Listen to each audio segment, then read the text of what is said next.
अस्सलाम वालेकुम, नमस्ते, सत श्री अकाल। इस वेले दुनिया के उत्ते जिहड़ी सब तो ज्यादा मशहूर है साडी पाकिस्तानियां दी जिहड़ी असीं बल्ले बल्ले होई है दुनिया के उत्ते अल्हम्दुलिल्लाह बहुत ज्यादा असीं मशहूर हैं। वो है असीं मंगते मंगते नंबर 1। साडा वजीर आज़म भी मंगता, असीं आवाम भी मंगते, असीं पूरे खास कर पंजाबी बहुते मंगते हैं। जिथे जाते हैं हुकूमत भी मंगती है, वजीर आज़म भी मंगता है। दुनिया ते तमाशा बनया कि हम किथे जाओ, दुबई जाओ, किसी होर मुल्क जाओ, वीज़िया दे जवाब होण डे ने इस वास्ते कि ये जाके मंगण लग पैंदे ने। आ नाल इंडिया है, इंडिया भी साडे वर्गे ने, साडे चों नहीं असीं उन्हां चों ही हां। ये ते नहीं जांदे मंगण, लेकिन साडा कम्मा आ लिया कि असीं सऊदी अरब भी मंगण जाना, असीं खाने काबे भी मंगना, असीं मक्के भी मंगना, असीं मदीने भी मंगना, असीं दुबई भी मंगना, असीं वलैत भी मंगना, जां मंगना है जां डंकियां ला के जां चोरी करके बाहर जाना। ਇਹਦੇ ਨਾਲ ਸ਼ੋਹਰਤ ਖਰਾਬ ਹੈ। ਤੁਸੀਂ ਇਹ ਦੱਸੋ ਕਿ ਜਿਹੜੀ ਹੁਣ ਸਿੱਖਾਂ ਦੀ ਕੌਮ ਹੈ, ਜਿਹੜੀ ਸਿੱਖ ਪਠਾਨ ਵੀ ਬਹੁਤ ਘੱਟ ਤੁਹਾਨੂੰ ਮੰਗਤਾ ਮਿਲੇਗਾ, ਸ਼ਾਇਦ ਹੀ ਕਿਤੇ ਘੱਟ। ਔਰ ਜਿਹੜੇ ਉਰਦੂ ਸਪੀਕਿੰਗ ਮਹਾਜਰ ਹੈ ਉਹਨਾਂ 'ਚ ਵੀ ਤੁਹਾਨੂੰ ਬਹੁਤ ਘੱਟ ਮੰਗਤੇ ਮਿਲਣਗੇ। ਬਾਕੀ ਜਿਹੜੇ ਨੇ ਬਲੋਚਿਸਤਾਨ ਤੇ ਬਲੋਚ ਤੇ ਵੈਸੇ ਹੀ ਬੜੀ ਗੈਰਤਮੰਦ ਕੌਮ ਹੈ, ਉਹ ਮੰਗਦੇ ਨਹੀਂ। ਤੇ ਸਿੰਧ ਦਾ ਹਾਲ ਤੇ ਸਾਡਾ ਪੰਜਾਬੀਆਂ ਦਾ ਇੱਕੋ ਜਿਹਾ ਤਕਰੀਬਨ ਰਲਦੇ ਮਿਲਦੇ। ਤੇ ਪੰਜਾਬੀ ਤੇ ਇੱਥੇ ਨੰਬਰ 1 ਹੈ ਹਰ ਲਿਹਾਜ਼ ਨਾਲ। ਤੇ ਹੁਣ ਇਹ ਦੱਸੋ ਕਿ ਇਹ ਵਿਰਾਸਤ ਬੱਚਿਆਂ ਨੂੰ ਇਹ ਦੇਣੀ ਆਪਾਂ ਕਿ ਅਸੀਂ ਕਿਸ ਗੱਲ ਤੇ ਮਸ਼ਹੂਰ ਹਾਂ। ਤੇ ਫਿਰ ਇਹ ਦੇਖੋ ਕਿ ਲੋਕੀ ਕਿਉਂ ਨਹੀਂ ਮੰਗਤੇ, ਜਿਹੜੇ ਇੱਕੋ ਹੁਣ ਸਿੱਖ ਤੇ ਅਸੀਂ ਹਾਂ। ਸਿੱਖਾਂ ਦੇ ਵਿੱਚ ਕੋਈ ਮੰਗਤਾ ਨਹੀਂ, ਇੱਕੋ ਹੀ ਖੂਨ, ਇੱਕੋ ਹੀ ਜ਼ਬਾਨ, ਇੱਕੋ ਹੀ ਨਸਲ, ਸਾਰਾ ਕੁਝ ਲੱਭ ਕੇ ਵਿਖਾ ਦਿਓ। ਤੇ ਇਹ ਜਿਹੜਾ ਸਾਰਾ ਕੁਝ ਕੀ ਕਰਨ ਦਾ ਮੈਂ ਜਿਹੜੀ ਮੇਰਾ ਮਤਲਬ ਸੁਣ ਲਓ। ਮੇਰਾ ਮਤਲਬ ਹੈ ਤੁਹਾਡੀ ਅਗਲੀਆਂ ਨਸਲਾਂ ਨੂੰ ਬਚਾਉਣ ਵਾਸਤੇ ਉਹਨਾਂ ਨੂੰ ਪੰਜਾਬੀ ਵੀ ਸਿਖਾਓ, ਪੰਜਾਬੀ ਦੇ ਆਦਾਬ ਵੀ ਸਿਖਾਓ, ਤੇ ਮਾਂ ਬੋਲੀ ਦੀ ਗੈਰਤ ਸਿਖਾਓ, ਤੇ ਪੰਜਾਬੀ ਦੀ ਗੈਰਤ ਸਿਖਾਓ। ਜਦੋਂ ਜਿੰਨਾ ਚਿਰ ਗੈਰਤ ਨਹੀਂ ਆਉਂਦੀ ਨਾ ਕਿਸੇ ਕੌਮ, ਜਦੋਂ ਕੌਮ ਹੀ ਬੇਗੈਰਤ ਹੋਏਗੀ ਤਾਂ ਉਹਨੇ ਤਰੱਕੀ ਕੀ ਕਰਨੀ। ਗੈਰਤ ਨੂੰ ਵਾਪਸ ਖੋਵੋ ਲਓ, ਤੁਸੀਂ ਬਹੁਤ ਗੈਰਤਮੰਦ ਹੋ। ਗੈਰਤ ਨੂੰ ਵਾਪਸ ਲਵੋ, ਵਾਪਸ ਲਿਆ ਕੇ। ਤੇ ਇਹ ਤੁਹਾਡੇ ਅਜਾਣਿਆਂ ਵਾਸਤੇ ਮੈਂ ਗੱਲ ਕਰਦਾ ਪਰ ਜਿਹੜੇ ਤੁਹਾਡੇ ਨਿਆਣੇ ਨੇ, ਜਿਨ੍ਹਾਂ ਕੱਲ ਨੂੰ ਅਗਰ ਤੁਸੀਂ ਉਹਨਾਂ ਨੂੰ ਪੰਜਾਬੀ ਨਾ ਸਿਖਾਈ, ਅਗਰ ਤੁਸੀਂ ਉਹਨਾਂ ਨੂੰ ਇਹਨਾਂ ਇੱਥੋਂ ਪੰਜਾਬੀ ਸਿਖਾਓਗੇ, ਜਦੋਂ ਮਾਂ ਬੋਲੀ ਸਿਖਾਓਗੇ, ਉਹਨਾਂ ਦੀ ਮਾਂ ਯਾਦ ਆਏਗੀ। ਉਹ ਚੋਰੀ ਕਰਨ ਲੱਗਿਆ ਵੀ ਸੋਚਣਗੇ, ਉਹ ਮੰਗਣ ਲੱਗਿਆ ਉਹਨਾਂ ਨੂੰ ਸ਼ਰਮ ਆਏਗੀ। ਜਦੋਂ ਇਹ ਸੋਚਣਗੇ ਸਾਡੀ ਮਾਂ ਨੇ ਕਿੱਦਾਂ ਪਾਲਿਆ ਸਾਨੂੰ, ਕਦੇ ਵੀ ਨਹੀਂ ਚੋਰੀ ਕਰਨਗੇ, ਕਦੇ ਵੀ ਨਹੀਂ ਮੰਗਣਗੇ। ਤੁਸੀਂ ਪੰਜਾਬੀ ਸਿਖਾਓ ਉਹਨਾਂ ਨੂੰ, ਰਾਤ ਦਿਨ ਪੰਜਾਬੀ ਸਿਖਾਓ, ਪੰਜਾਬੀ 'ਚ ਗੱਲ ਕਰੋ। ਪੰਜਾਬੀ 'ਚ ਮਾਂ ਜੋ ਦੱਸਦੀ ਹੈ ਦਸੀਤਾਂ, ਉਹ ਦੱਸੋ ਕਿ ਪੁੱਤ ਚੋਰੀ ਨਹੀਂ ਕਰਨੀ, ਪੁੱਤ ਮੰਗਣਾ ਨਹੀਂ, ਪੁੱਤ ਨਹੀਂ, ਕੋਈ ਵੀ ਨਹੀਂ ਮੰਗੇਗਾ। ਉਹਨਾਂ ਦੀਆਂ ਮਾਵਾਂ ਨੇ ਜਿਹੜੇ ਸਬਕ ਦਿੱਤੇ ਨੇ, ਜਿਹੜੇ ਸਿੱਖਾਂ ਦੀਆਂ ਮਾਵਾਂ ਨੇ ਸਬਕ ਦਿੱਤੇ ਨੇ, ਮੰਗਣਾ ਨਹੀਂ।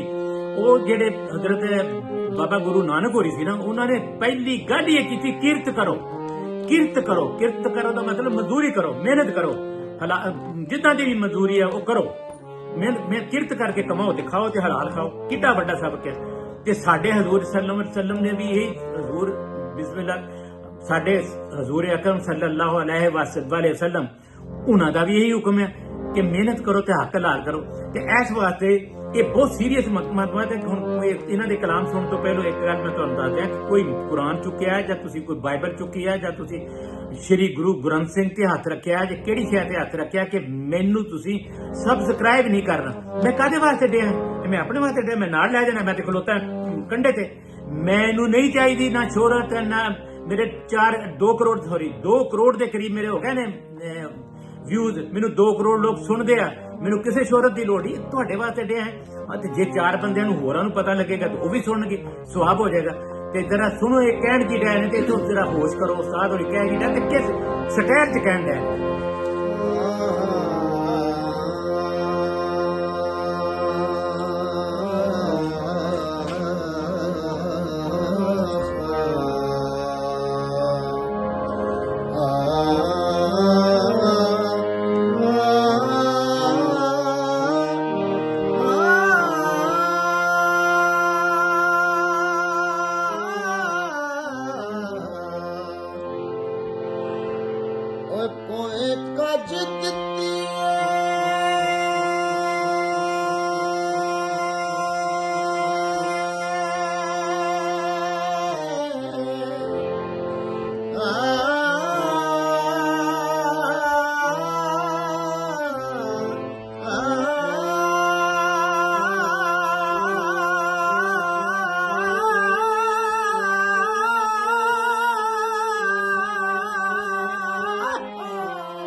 ਇੱਕ ਵਿੱਚੋਂ ਸਿੱਖ ਤੇ